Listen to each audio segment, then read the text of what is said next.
This is the file that I downloaded from microfiche at the University of Michigan Law Library. And I was actually led to do this before I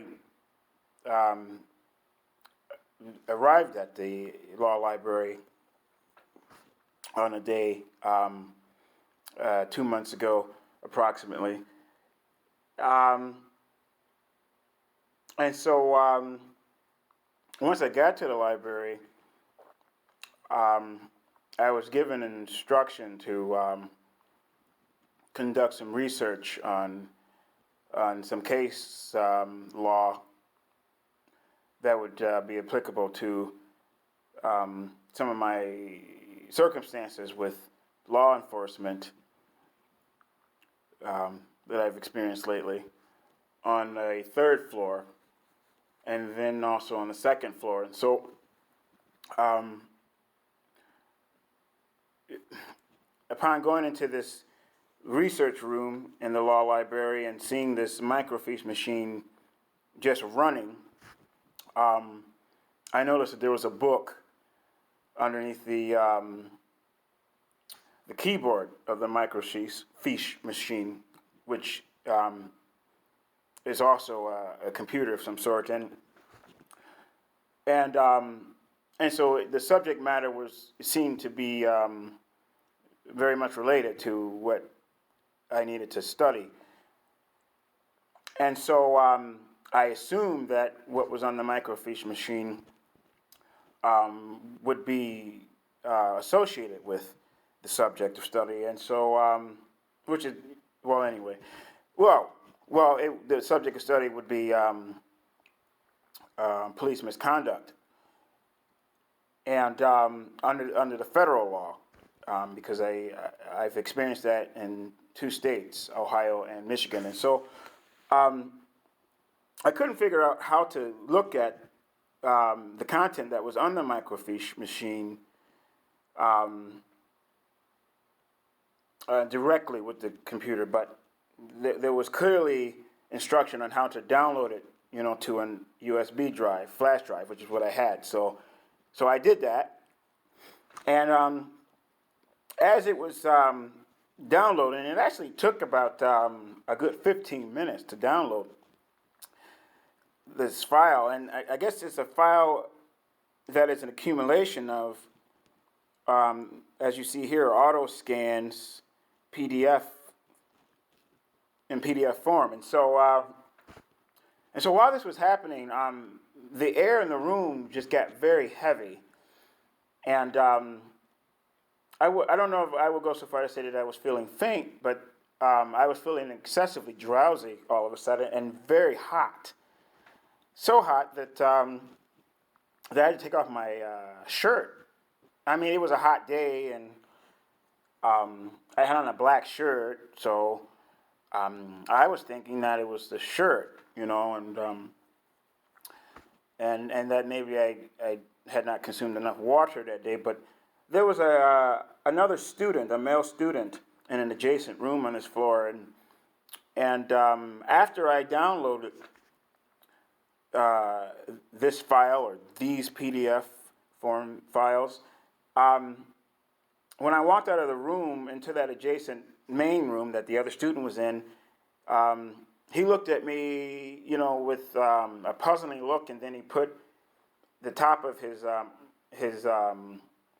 the collar of his T-shirt, which was a dark blue with yellow Michigan writing on it, pretty typical, and he put that over his nose, and I interpret that as a signal that there was gas present. So then I didn't react one way or the other to that. I went about my studies, but then he kept making eye contact with me, and so I decided to move to another room because I just thought his behavior was kind of strange, but in doing so we could still see each other, and then he would take his take that shirt off of his nose,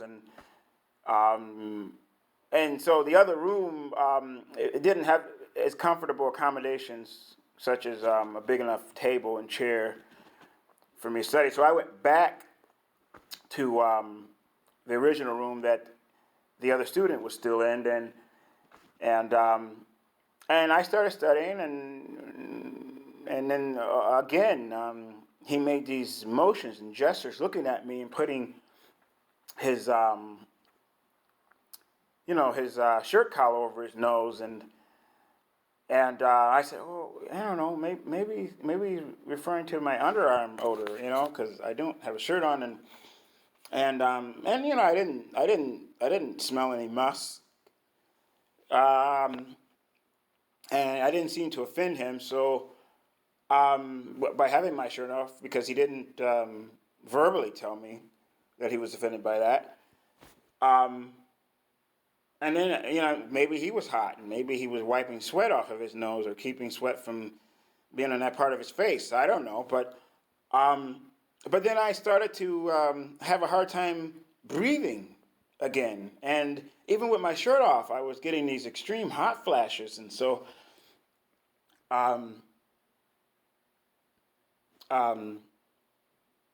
eventually, I went to another part of the floor where we couldn't see each other. And then I went to the bathroom, and then I came back to the microfiche machine just to make sure that I had downloaded everything on it, because I was having a hard time opening it on my tablet, because I was looking for one file. I didn't realize that it had downloaded many files, like 46 or 47 of them. So, and then there was this older Jewish lady, I believe she was Jewish, with gray curly hair, and she was sitting at the machine, and I told her, hey, I'm using that, and she says, well, why are you using this? This is something that I've checked out. I said, oh, you checked it out here? Because I can recheck it out once you're finished with it. And she says, no, I checked this out from another university, the University of Oregon, and it's only an accumulation of files of old advertisement pictures, which just seems so odd and out of place in a law library. But nonetheless, I didn't have any reason to question her or refute her statement. So I said, oh, I apologize. I didn't realize that. It was just left running and conspicuously available for anyone to walk up to and use. So, and then she started cross-examining me, so to speak, about my conduct of study there and my identification, and so then I started feeling kind of weird, like maybe she was acting as if I had done something wrong, and maybe there was more to these advertisement files than what she was alluding to, given the scrutiny of her inquiry about my business and conduct there at the law library. So I answered her questions judiciously and cautiously, because I didn't understand where she was coming from with it, and she seemed suspicious to me for doing so. And then, and while we're having this back and forth in conversation, she actually followed me out of the microfiche room and back to one of the main areas that I had left some of my stuff. And then, she had asked me why don't I have a shirt on, and I told her, I experienced a medical emergency of hot flashes, and I'll put it back on, and I did. I got it, and I started putting it back on, and then she seemed more concerned about the materials that I had laid out on the table, and trying to figure out what they were and what they said, and so I'm a private person anyway, so all the papers and documents I had either turned over or I had them in folders, and so she didn't touch anything, but she was looking very hard at it all, as if to suggest that, I should be forthcoming in what they were. But, and she asked, like, what's this folder, or what's in this folder, or what's that form? And again, I just gave her vague, judicious answers. And then ultimately she ended with, well, you should keep your shirt on as to not alarm someone. And I said, yes, I understand, I agree. And, it's not something that I typically do. And I understand that this is, a public professional place. So it's, and that, having a shirt off is just unusual conduct, if not perhaps improper outside of an emergency. And then I committed to her that, I apologized, and then I committed to keep my shirt on. And so then there was a note, taped to an adjacent table. And she stood over it for a while and then looked at me and then walked upstairs. And so I went over and looked at what that note was on the table, and it basically says something to the effect that don't leave your personal possessions because they can be stolen. And if you've lost something, or you found something that belongs to someone else, to take it to a room, and I forget the room number now. And so I went back to, to trying to figure out what was on this, this file that I downloaded. But I went back to doing so on my tablet. And then 25 minutes went by, and then all of a sudden, this police officer comes down, and he starts asking me questions about who I was and what I was doing there. And just like her, he was studying all the materials that I had on the table, and he asked specific questions about what they were, and he asked me to turn some documents over, which I didn't, and then he asked me for my identity and identification, and I denied him that, which was within my legal right to do so. And so then he said that you have to leave, and you're being trespassed from the University of Michigan property entirely, and that he would escort me out, and he wanted me to follow him to his vehicle so that he could issue me a trespass order. And so I acquiesced to his demand to leave the building, but I refused to give him my ID, and I refused to follow him anywhere, and I told him that our contact was not consensual on my part. And as we exited the law library and then ultimately the law school, I think we were on a street called Monroe. He asked me once again to follow him to his vehicle, and I told him once again, our interaction is not consented to on my part, and I walked in my direction and he walked in his. And then I had two subsequent incidences in which he appeared out of nowhere and basically profiled my identity without me ever giving him my ID, except for the last time, the third time, in which he actually arrested me. But he seemed to know who I was. He seemed to know my name. He seemed to know that I had a prior trespass. And all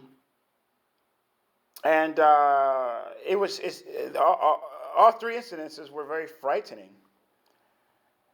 Here's where it gets really frightening. I had another flash drive, SUB drive, than what I'm currently using, and it was my newer one, and there were only a few other files on there about jurisprudence and the practice of law. So it was relatively new, and I downloaded those files from Wikipedia via the World Wide Web. So there were those, and then there were these files, and so I actually, started looking at these files, and I could feel heat coming from my my flash drive, USB flash drive. And that particular drive, it has a little blue light on it. So I guess when it's working, it's loading, it flashes that blue light. Well, every time that blue light flashed, I felt heat from it. And even when I used it to try to download other files after that incident, every time that blue light would flash, I felt heat. And so I realized that these files somehow produced heat or some radiation effect from my flash drive, and so I'm like, well, how is that possible? And then I started reading about different disciplines that's related to this kind of incident, and I'm not going to get into that for this video, but I believe that what happened is there was perhaps a radioactive gas that was released in the room while I was downloading these files on this flash drive, and whatever the coding was associated with these files somehow allows the USB flash drive to retain an ability to disperse some of the energy that the flash drive may have been exposed to at the time the files were being downloaded onto it at the law library on the microfiche machine in that enclosed room where the microfiche machine is. I know that all sounds complicated. I know it sounds bizarre and something, off of a sci-fi channel. But if you care to research the circumstance yourself, you'll find an accumulation of knowledge that bridges the gap between the two tangents of, a regular old flash drive and that drive being exposed to an ionized energy of some sort, perhaps in the form of a gas in this case, while it's working, and then retaining some of that energy and then dispersing it every time it receives an electric charge of instruction to work or operate electronically.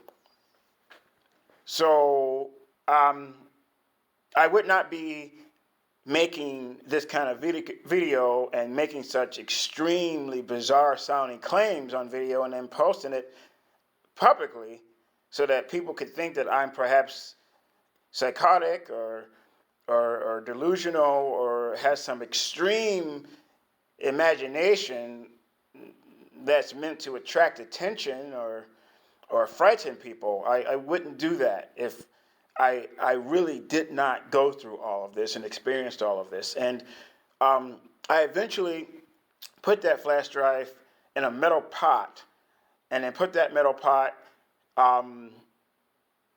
in the storage area of the apartment building that I lived in. I also came across some other weird materials and devices at University of Michigan, but at different locations. The JUDICIOUSLY library, for example, on the second floor, I believe. I went up there one night, and there was only a handful of other students. They were all of East Asian descent.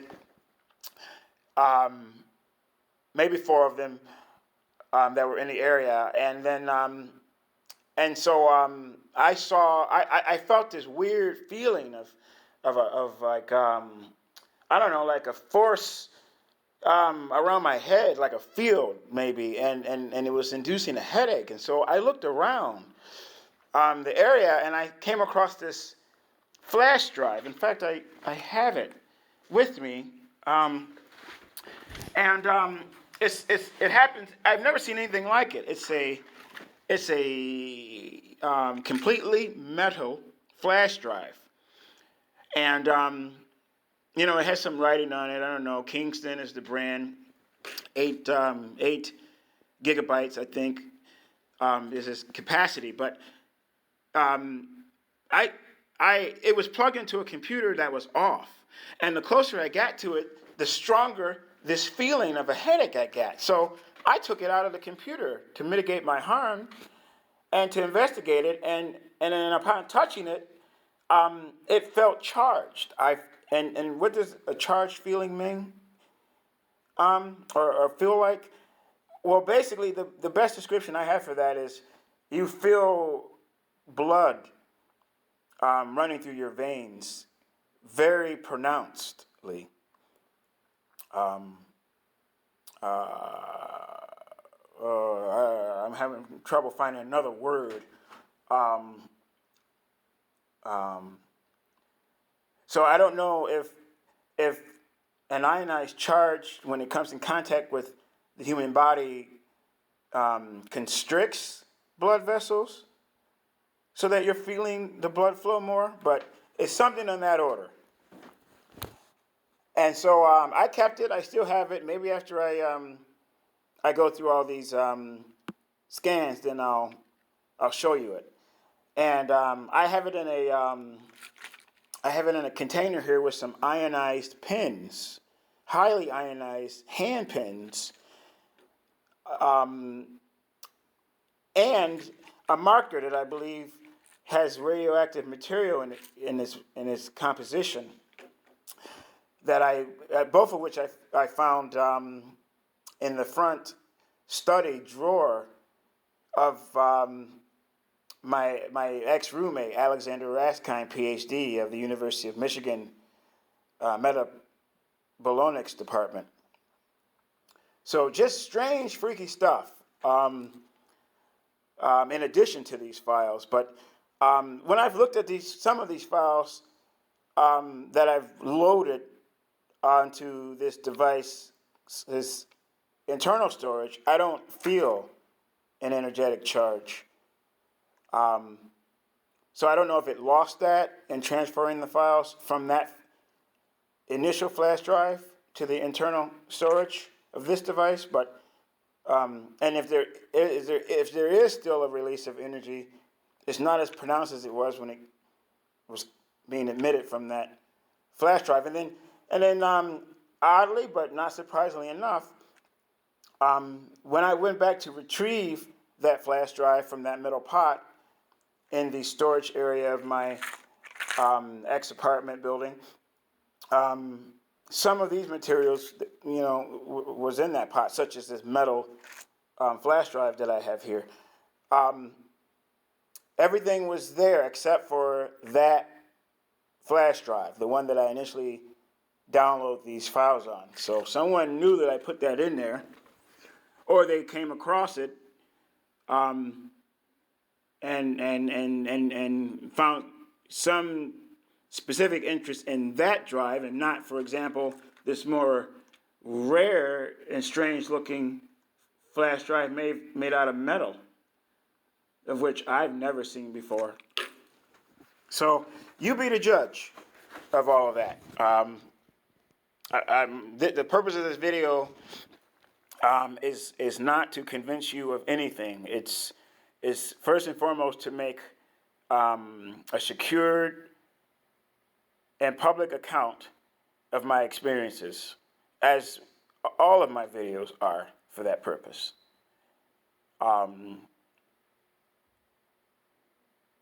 So, with that said, we'll go down the line here. And they really do appear to be clips of advertisement. It's just, so I don't know. Let me see here. So I can't, they don't roll all together. I guess I just got to load them all. Oh, that's not it. That's another article. Sorry. Oops. Shit.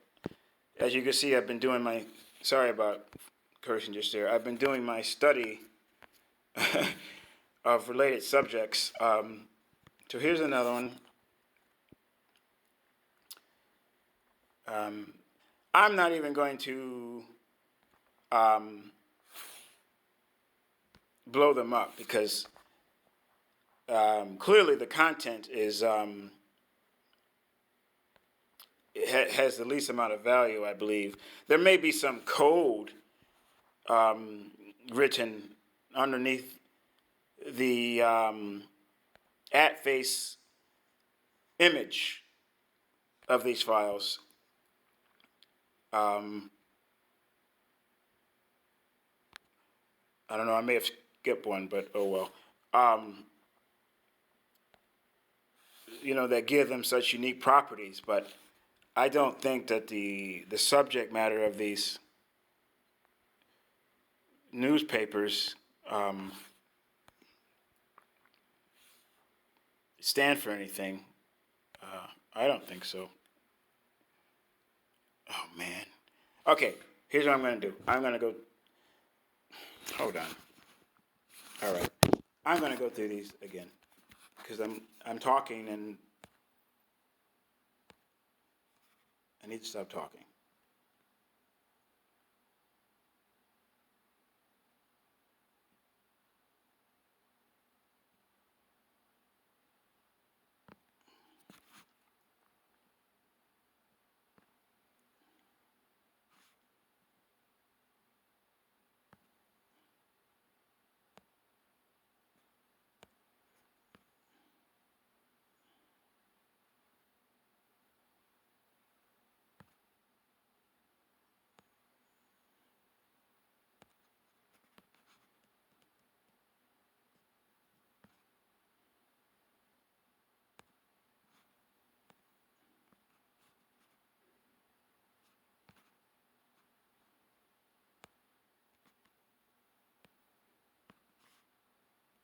So there's some girl outside who heard me, outside of the room that I'm in at the Ann Arbor Public Library, who heard me talking about this, and she's how would one say, inducing herself to cough. I get that a lot when I'm talking out loud about something that is related to the University of Michigan. So, oh,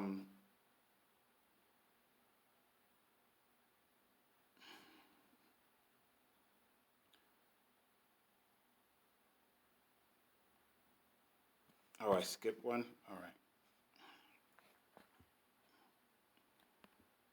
So I don't really know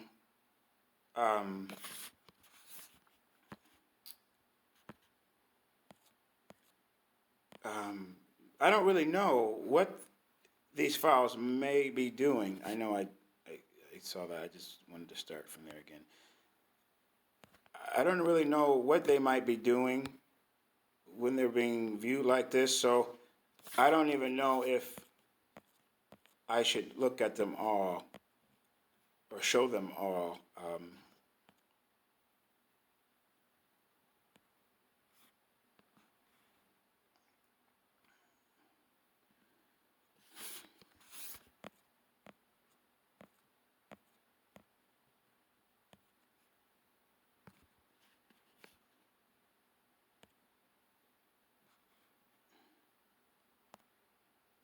Oh my.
Okay, so right now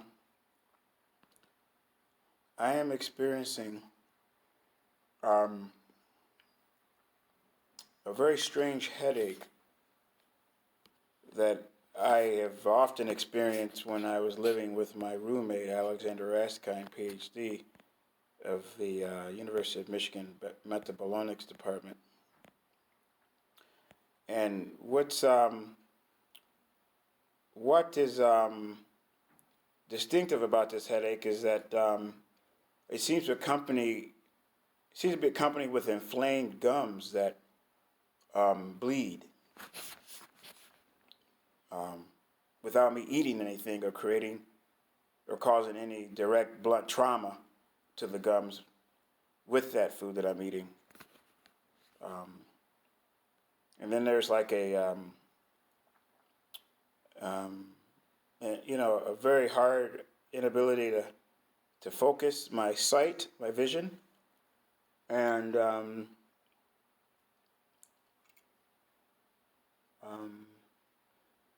there's a little tightness in my chest, like maybe my pericardium, if not so much my heart, actual heart, but there's this tightening in that area,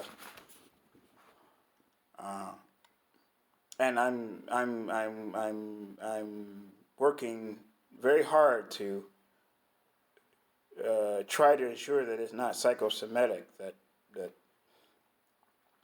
the circumstances surrounding these documents haven't primed me to some induced state of illness or ailment just merely by looking at them. But I certainly feel differently in those respects than I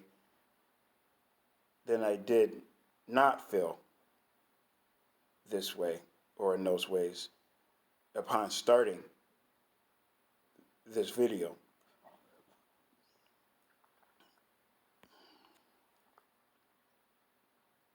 In fact, I've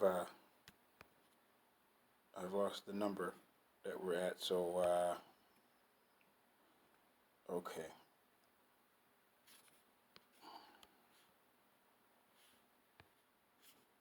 But I'm going to try to get through as many of them as I can. And then when I how did you call that? When I grind my teeth on the left side of my body, there is a popping sensation that I hear and feel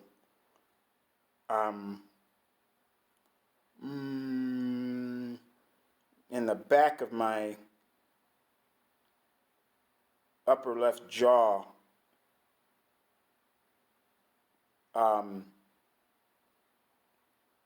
and extending to that area between the upper left jaw and the lower part of my left ear. So I don't know what is in that area of my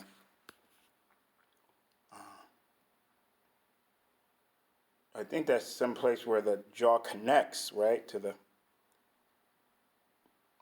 rest of the to the cranium, maybe. I think. But when I get that headache, that kind of headache, that's what happens. There's that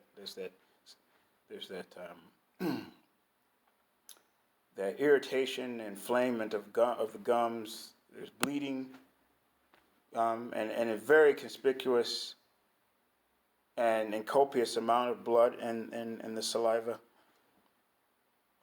And then there's that popping when I grit my teeth. And I'm kind of enticed to grind my teeth, as if to mitigate the kind of strange pain that I'm feeling. It's not a typical headache.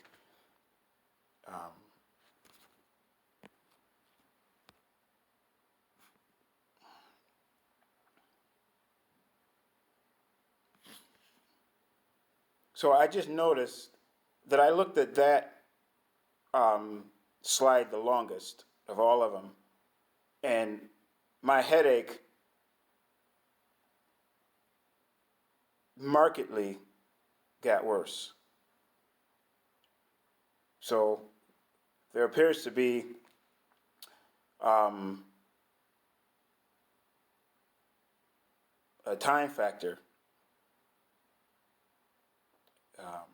regarding these files to the a time factor regarding these files to the extent that you look at them. So let's see how many more of these there are. This is the first time I've sat down and gone through them like this. I've tried to plan to do so. I committed to do so. Now I have the free time to do it. Oh, okay, we're almost there. I don't feel near death. So, but I am having a hard time articulating words, as you might notice, and there's a slowing of my cognition markedly, but not necessarily most significantly, I don't think. So let's see.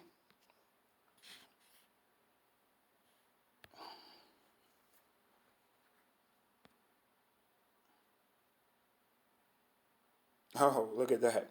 Students learn basic oral hygiene, and I just spoke about my gums. That's interesting.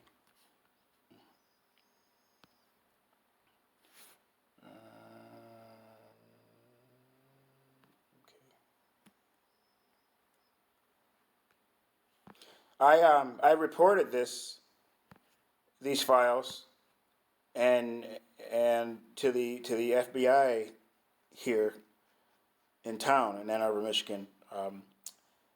I did so in two ways: via the U.S. Marshal, security guards in the atrium, in the federal building downtown here, and I also called the FBI over the phone and described these files as a kind of weapon, because being that I feel that I've experienced harm from them after downloading them, I'm inclined to believe that they may have some potential to induce harm to humans. And so my report, it went without a follow-up now for 2 months. So, all right, or it has gone without a follow-up now for 2 months. Supposed to be some federal agent named Special Agent Tawby. Hey, who has my phone number, but he's never called me. I gave him my email. He's never emailed me.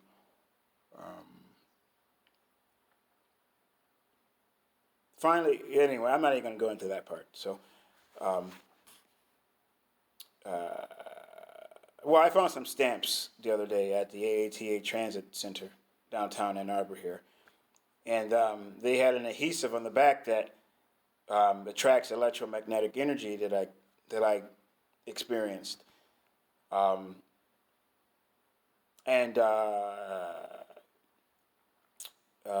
U.S. Marshal Security Guard Cliff was upset that I continued to bring these, how did he put them, hazardous items to what he called a federal courthouse, and that these should go to the police, the municipal police first, and then they should turn them over to the FBI. And so I told him that I made attempts to submit a lot of the strange things that I found to the police that I described as hazardous, and that the Ann Arbor Police Department consistently told me on at least 2 accounts that they don't handle hazardous materials, that maybe the fire department will take them, but if it's not, there's no guarantee that they will, and they didn't have any guidance or instruction for me otherwise of how to dispose of those possibly hazardous materials. So Cliff didn't agree with that at all, but he did take those stamps. So that's the first and only time I got them to take something that I experienced some form of harm that I believe would be hazardous to people in general, the public in general.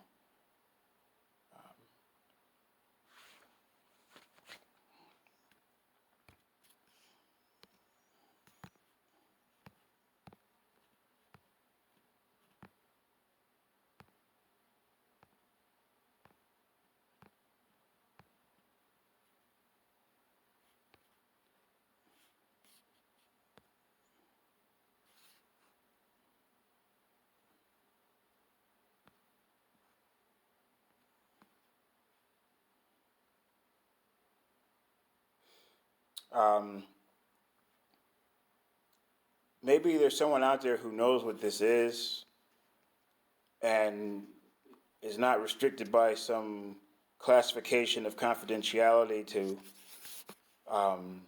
disclose what it is publicly, either directly to me or through someone else,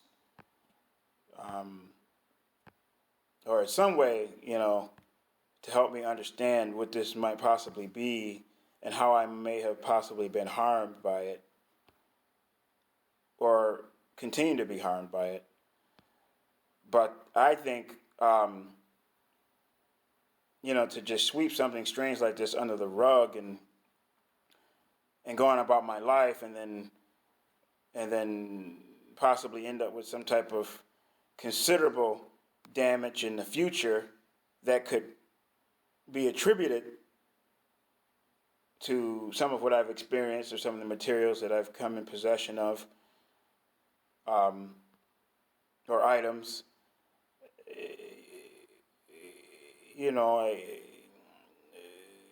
It makes for a situation of necessity to at least keep a record of it if I don't intend to hold on to the actual genuine articles themselves.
Sorry about that.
I don't know, I get a real powerful stimulus from this one.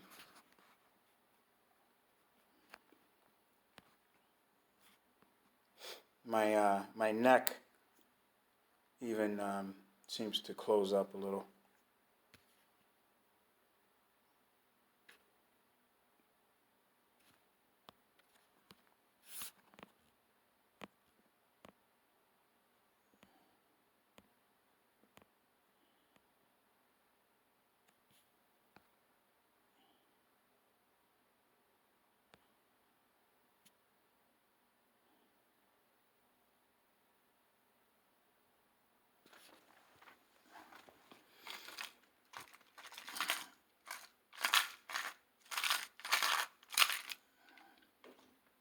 Yeah, I mean, I definitely feel different after looking at all of those, and feel a little lightheaded. That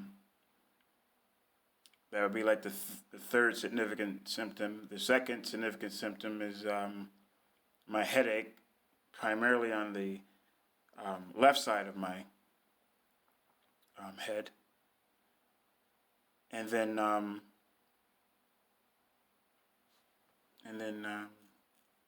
primarily my gums on the left side of my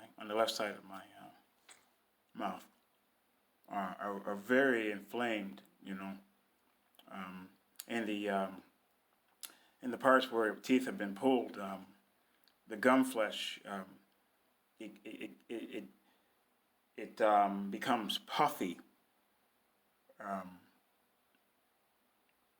and pronounced, and easily distinguishable as a appendage from the main structure of the gum,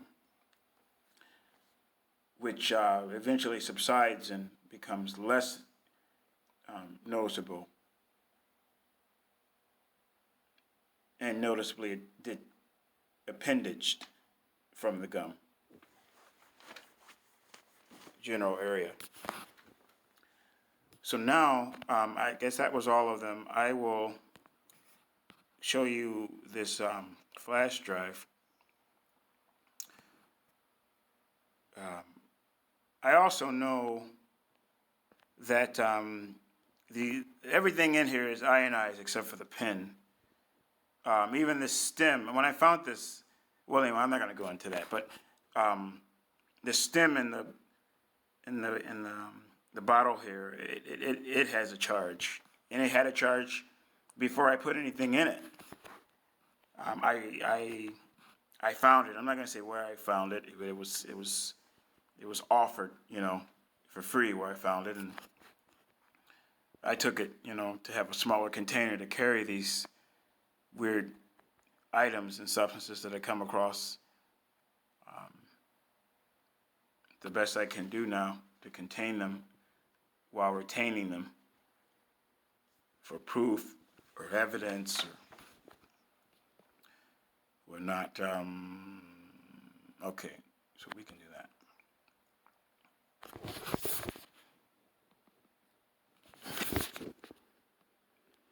And so this will be the last of the videos that I have made about the whole incident with the police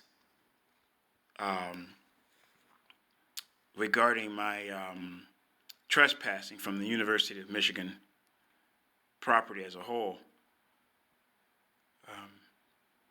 They all are connected somehow. So that's it. That's solid metal USB drive. I don't know. Maybe I won't. I don't know. Maybe it's just me.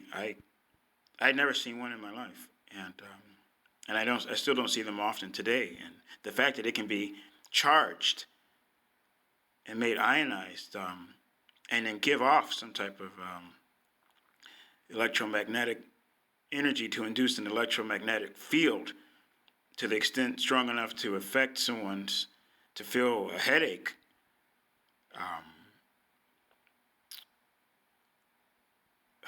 It just seems bizarre to me. I don't know.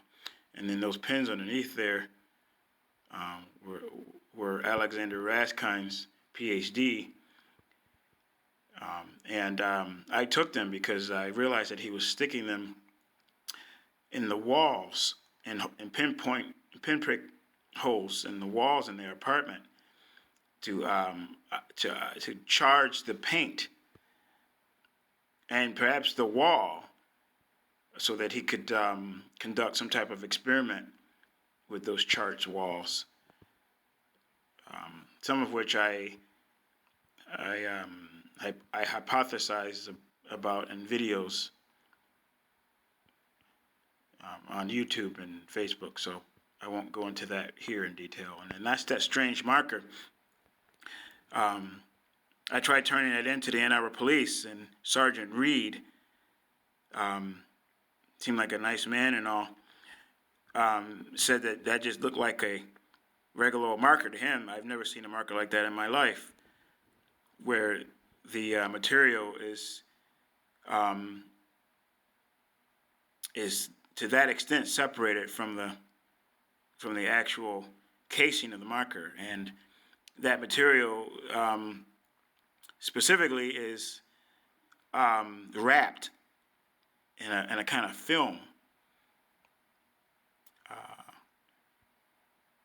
to further contain it.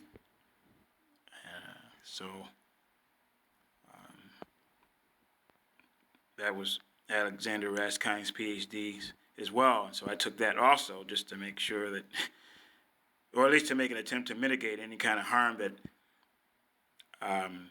I may have experienced that came of using these instruments in the apartment that we shared. And that's the only reason why I took them. I'm not a thief, but I would not give them back to him living there. And I would not give them back to him not living there, because, he's made it clear that he needs a roommate, and I wouldn't want anyone else to experience what I have experienced living with him.